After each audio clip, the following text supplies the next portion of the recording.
السلام علیکم فرینڈز، ناظرین، کوہ سینا یا طور سینا یا جبل موسیٰ کہاں واقع ہے اور اس پہاڑی کی کیا فضیلت ہے؟ یہودی شادی کی پہلی رات وہاں کمبل اوڑھ کر کیوں گزارتے ہیں اور وہاں کیا کرتے ہیں؟ مسلمان اور عیسائیوں کا کوہ طور کے حوالے سے کیا عقیدہ ہے؟ یہی ہماری آج کی ویڈیو کا عنوان ہے، اور آج ہم آپ کو کوہ طور پہاڑ کے حوالے سے حیرت انگیز اور دلچسپ معلومات فراہم کریں گے۔ ویورز، کوہ سینا یا طور سینا یا جبل موسیٰ یا کوہ طور جزیرہ نما سینا کی وہ مشہور پہاڑی ہے جہاں اللہ رب العزت نے حضرت موسیٰ علیہ السلام کو اپنی تجلی دکھائی تھی، جس کے اثر سے حضرت موسیٰ علیہ السلام بے ہوش ہو گئے تھے اور کوہ طور جل کر سرمے کی مانند سیاہ ہو گیا تھا۔ یہ وہ پہاڑ ہے جس پر اللہ رب العزت نے حضرت موسیٰ علیہ السلام سے کلام فرمایا، اور اس سے متعلق بہت سارے اقوال مشہور ہیں۔ ناظرین، یہ ایک عظیم الشان پہاڑ ہے جو مصر سے مدین یا مدین سے مصر جاتے ہوئے راستے میں پڑتا ہے۔ اسی پہاڑ کی ایک چوٹی کا نام طور ہے، اور اسی پہاڑ کے دامن میں وادی کا نام طویٰ ہے، جسے قرآن میں وادی مقدس اور البات المبارک بھی کہا گیا ہے۔ اسی مقام پر اللہ کے پیغمبر حضرت موسیٰ علیہ السلام کو نبوت عطا کی گئی، اور 2 دفعہ اللہ رب العزت سے ہم کلامی کا شرف حاصل ہوا۔ سعید بن منصور نے ابو حبیب الحارث محمد بن نے روایت کیا ہے کہ 4 پہاڑ اللہ رب العزت کے نزدیک مقدس ہیں۔ وہ ہیں: نمبر 1 طور سینا، اور اللہ رب العزت نے قرآن مجید میں ارشاد فرمایا: والتین والزیتون وطور سینین وہذا البلد الامین۔ ترجمہ: قسم ہے انجیر کی اور زیتون کی اور طور سینا کی اور اس امن والے شہر کی۔ دوسرا پہاڑ ہے طور زیتا، تیسرا ہے طور تینا، اور چوتھا ہے طور تیما۔ طور زینا بیت المقدس ہے، طور سینا طور پہاڑ ہے، اور طور تینا دمشق ہے، اور طور تیما مکہ ہے۔ ناظرین، تصویر در مسدود میں یہ تفصیلات موجود ہیں کہ حضرت موسیٰ علیہ السلام نے جب 30 روزے پورے کیے تو انہوں نے اپنی قوم بنی اسرائیل سے کہا کہ میرے رب نے مجھے مقدس کتاب عطا کی ہے تاکہ میں تمہیں شریعت کے طریقے بتاؤں اور تم ہدایت پانے والے ہو جاؤ۔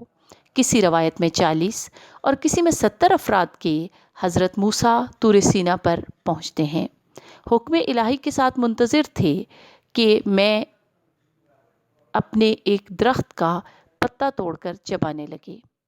پروردگار عالم کی طرف سے حکم ہوا کہ اے موسیٰ، تمہیں روزہ رکھنے کا حکم تھا، تم نے روزہ کیوں توڑا؟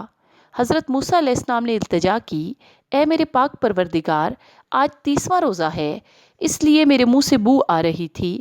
تیری بات اور ملاقات کے لیے میں نے درخت سے پتا لے کر چبایا تاکہ منہ کی بو زائل ہو جائے۔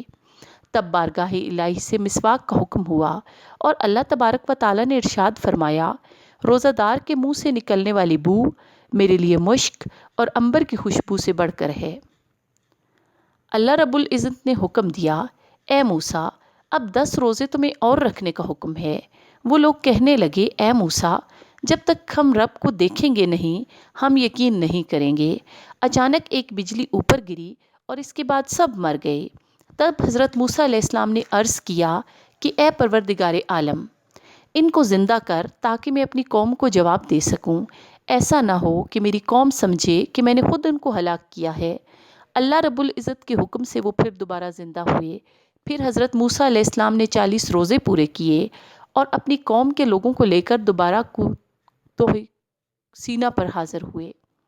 ناظرین، رب سے کلام اور دیدار الہی کے شوق میں حضرت موسیٰ علیہ السلام اپنی قوم کو پیچھے چھوڑ کر خود طور پہاڑ پر آگے گئے اور اللہ رب العزت سے ہم کلام ہوئے۔ کیا شوق دیدار تھا کہ اپنی قوم کو پیچھے چھوڑا اور خود آگے گئے تاکہ دیدار ہو تو سب سے پہلے مجھے ہو، میں ہی دیکھوں اس دنیا میں سب سے پہلے اپنے محبوب کو، مجھ سے پہلے کسی کی نظر ہی نہ پڑے میرے محبوب پر۔ کیا خوب محبت ہے! اس بات کو قرآن مجید فرقان حمید نے سورہ طٰہٰ میں ایسے بیان کیا کہ موسیٰ، کیوں جلدی کی تم نے اپنی قوم سے؟ بولے کہ اے میرے رب، میں نے اس واسطے کیا تاکہ تو مجھ سے راضی ہو جائے۔ پھر فریاد کی حضرت موسیٰ نے، اے میرے پروردگار، مجھے اپنا جلوہ دکھا، اپنا سراپا دکھا۔ میں تجھ سے محبت کرتا ہوں، میں تجھے دیکھنا چاہتا ہوں۔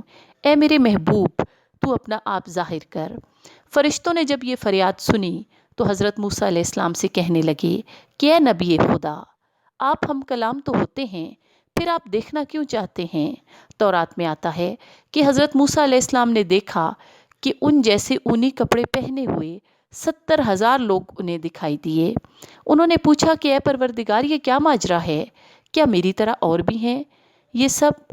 تب فرمایا گیا کہ نہیں، تم اکیلے ہو، مگر یہ میری ذات ہے جو ہر چیز پر قادر ہے، حتیٰ کہ تم جیسے اور بھی ایک پل میں بنانے کی قدرت رکھتا ہوں۔ موسیٰ علیہ السلام کا تجسس اور بڑھ گیا، پھر التجا کی کہ اے پروردگار عالم، میرا شوق، تمنا، جستجو اور آرزو تیرا دیدار ہے۔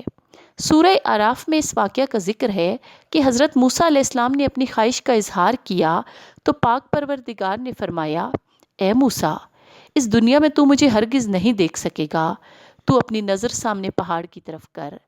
اگر وہ اپنی جگہ قائم رہا تو مجھ کو دیکھ سکے گا۔ جیسے ہی رب العزت نے اپنی تجلی دکھائی، پہاڑ جل گیا، ریزوں میں بکھر گیا۔ یہ پہاڑ ہے جسے کوہ طور کہا جاتا ہے۔ حضرت موسیٰ علیہ السلام بے ہوش ہو گئے اور قوم کے 70 یا 40 افراد بھی مر گئے۔ جب ہوش آیا تو حضرت موسیٰ علیہ السلام فوراً اللہ رب العزت کی طرف متوجہ ہوئے اور عرض کیا، اے پروردگار، میں توبہ کرتا ہوں اور یقین دلاتا ہوں اللہ رب العزت کی ذات پر۔ پھر اللہ رب العزت نے فرمایا کہ پکڑ جو تجھ کو دیا ہے اور شکر ادا کرنے والوں میں سے ہو جا۔ حضرت موسیٰ علیہ السلام کی دعا سے ان افراد کو بھی دوبارہ زندہ کیا گیا اور حضرت موسیٰ علیہ السلام کو تورات عطا کی گئی اور نبوت عطا کی گئی۔ ناظرین، یہ فضیلت ہے کوہ طور پہاڑ کی، اور یہی عقیدہ ہے مسلمانوں کا کوہ طور کے حوالے سے۔ مگر یہودیت اور عیسائیت میں کوہ طور کے حوالے سے مختلف حیران کن عقائد اور نظریات پائے جاتے ہیں، جن میں انتہائی حیران کن عقیدہ یہودیت میں ہے کہ یہودی شادی کی پہلی رات میاں بیوی دونوں کمبل اوڑھ کر کوہ طور پر گزارتے ہیں، شادی کے فوراً بعد کوہ طور پر آتے ہیں اور اپنی پہلی رات کوہ طور کے راستے میں کمبل کے اندر گزارتے ہیں۔ ان کا خیال ہے کہ یہ عمل صالح اولاد کے لیے ضروری ہے۔ ناظرین، یہ روایت یہودیت میں صدیوں پرانی ہے، مگر آج بھی یہ روایت قائم ہے۔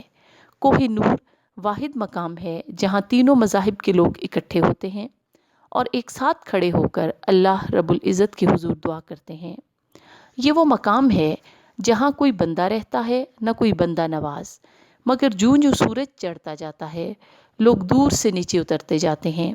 ناظرین، اب چونکہ یہودی پوری دنیا میں پھیلے ہوئے ہیں، اس لیے شادی کی پہلی رات کوہ طور پر جانا ممکن نہیں، لہٰذا صرف قریب کے یہودی شادی کی پہلی رات کوہ طور پر گزارتے ہیں اور دونوں میاں بیوی کمبل اوڑھ کر کوہ طور پر بیٹھتے ہیں۔ یہ بھی کہا جاتا ہے کہ بعض یہودیت کے فرقوں میں پہلی رات کوہ طور پر میاں بیوی ہم بستری بھی کرتے ہیں، اور یہ عقیدہ ہے کہ کوہ طور پر کمبل اوڑھ کر ہم بستری کرنے سے ان کے ہاں نیک اور صالح بیٹا پیدا ہوگا۔ اس کے علاوہ پوری دنیا میں یہودیوں کی یہ خواہش بھی ہے کہ وہ زندگی میں ایک بار ضرور کوہ طور پر جائیں۔ کوہ طور تینوں مذاہب میں انتہائی بابرکت پہاڑ ہے، اور یہ کوہ طور کی برکت ہے کہ چند لمحوں کے لیے تینوں مذاہب کے درمیان موجود دیواریں گر جاتی ہیں اور وہ صرف ایک اللہ کے بندے بن جاتے ہیں۔ طور سے واپسی کا سفر چڑھائی سے زیادہ مشکل ہے۔ زائرین کھلی آنکھوں سے خوفناک سیڑھیاں اور خطرناک ترین گھاٹیاں دیکھتے ہیں، اور ایک بار رک رک کر یہ سوچتے ہیں کہ کل اس مقام سے بھی گزرے تھے، اور یہ سوچ کر ہی روح کانپ جاتی ہے کہ پورے کوہ طور پر گھاس کا ایک تنکا تک بھی نہیں ہے، کوئی پرندہ اور کوئی جانور بھی نہیں ہے، اور پانی کا کوئی چشمہ بھی نہیں ہے۔ ناظرین، اسی امید کے ساتھ اجازت دیں کہ آپ کو ہماری ویڈیو پسند آئی ہوگی۔